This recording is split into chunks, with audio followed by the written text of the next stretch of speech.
ناظرین، یہ قصہ کسی کی زبانی آپ تک پیش کیا جا رہا ہے۔ ہمارے ایک بہت ہی مشہور بزرگ کو معدے کے السر کی وجہ سے پخانے کے راستے خون آنا شروع ہو گیا۔ چنانچہ ان کی حالت خاصی تشویشناک ہو گئی، ساتھ ہی دل کی دھڑکن بھی بے قاعدہ ہو گئی، جس کی وجہ سے سرجن نے آپریشن کرنے سے انکار کر دیا۔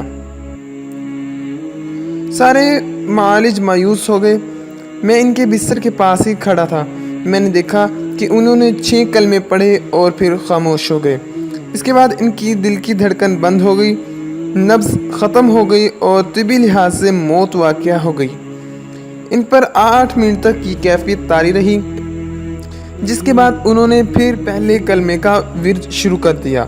میں کھڑا ہوا حیرانگی سے ان کی حالت دیکھ رہا تھا۔ ہوش میں آنے کے بعد ان کی دل کی دھڑکن باقاعدہ ہو گئی، چنانچہ ان کا کامیاب آپریشن کیا گیا اور 5ویں دن وہ چھٹی لے کر چلے گئے۔ جب وہ ہسپتال سے رخصت ہونے لگے تو میں نے علیحدگی میں موت نما بے ہوشی کے متعلق دریافت کیا۔ انہوں نے بتایا کہ 2 فرشتے مجھے جنت البقیع میں لے گئے اور مجھے میری قبر کی جگہ دکھائی۔